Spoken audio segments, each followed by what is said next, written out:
Ikaw din? Alika Mila, dali. Tara, tara. Malungkot mo, Ate Iki. Look at your princess. Ayan, yung prinsesa mong si Misa. Malungkot na. You need to uwi na. Opo, alika Mia, alika. Opo, alika dito, alika. Ate Iki, oh. Sino ito? Magkakamukha kasi si Mia, si Mila, at si ano. Sana nakalimutan ko yung isang pangalan. Ang sama ko. Alika, alika, wawa. Walang naglalambing sa inyo. Wala kayong katabi? Doon kasi sila sa third floor nakatira. Tapos alam nila buksan yung pintuan kaya nakakababa sila. Destiny, ano kinakain mo? Destiny! Mia!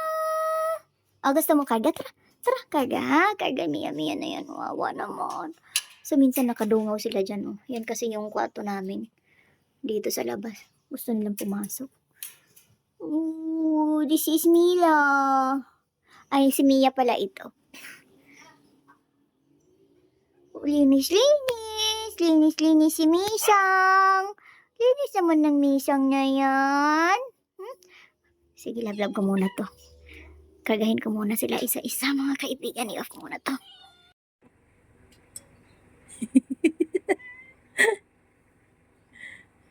Oh, ikaw din. Tanggalin ko. Ano mo ba? Oh, alis na. Magbag naman tayo. Gusto niya. Oh, bye-bye na ha. Bye-bye na, Mia. Bye-bye. Oh, bye-bye. Later na, later ha. Bye-bye na, bye-bye, bye-bye. Ate Iki, nagpapalambing siya, oh. Tingnan mo yung kamay ko, oh. Oh. Ah, sige, bye-bye na. Bye-bye. From one lover to another. Hello mga kaibigan. Ito yung bago ako umalis ng bahay, parang nakakatamad.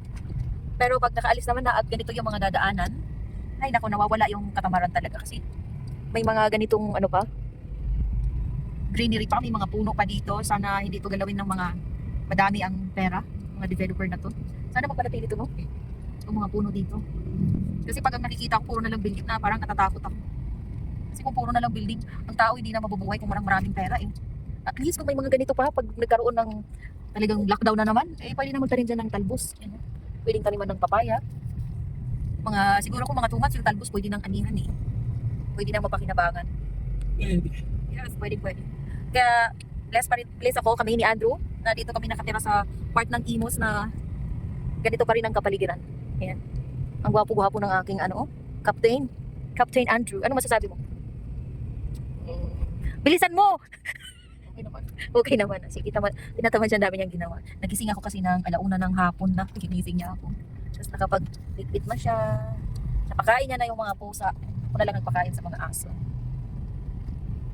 At naligpit na rin niya yung mga damit na nilaban namin kagabi. Wow. Diba? At papunta pala kami ngayon sa Laguna. Ay, kasi nila. Yes, at syempre mag-isip pa tayo. So, ito mga kaibigan, meron pala ako dito. Ewan ko kung totoo itong aking hula. Ayan, oh. Manukan yan dyan. Manukan siya. So, matagal na rin ako dito sa Imos since 2020 yata ako dito nakatira. So, madalas dito kami dumadaan. Ayan, oh. Mabilis lang talaga yun. Mabilis lang yung takbo namin. Pero may manukan yan dyan na every time dumadaan ako, tinitingin ko talaga yan dyan. At yung mga manok hindi ko magalaw. Ewan ko bakit ganun. Ayan, ang ganda-ganda dito. Diba? Puro vacant lot dito mga kapatid. Pa isa-isang building or bahay, pero parang okay lang, parang nasa farm ka. Ayusin ko muna yung magulo kong buhok. Kakarating lang namin galing sa simbahan. At meron ako dito natitirang kunting yogurt. Ang gagawin ko para dumami ito, lalagyan ko ng water. At saka ang sweet dito. Lalagyan ko ng honey. Hindi naman nawala yung honey. Kasi yung honey, dumitso siya sa pinakailalim. Nabi ko parang bigat ng honey. Hindi siya lumuto. And shake.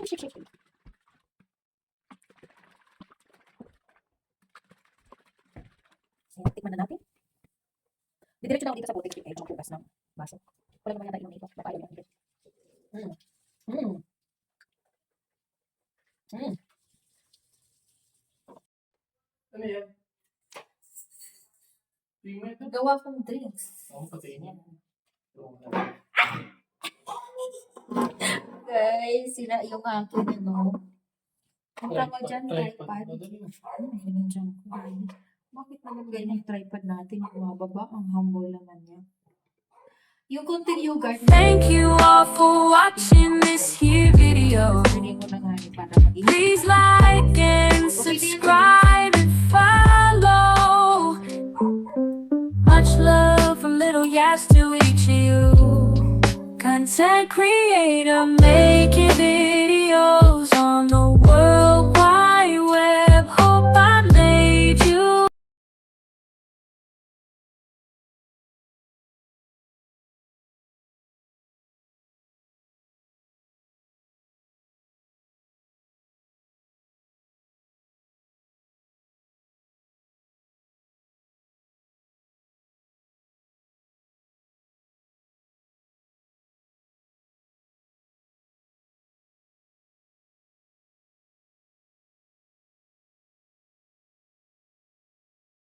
Wait a minute.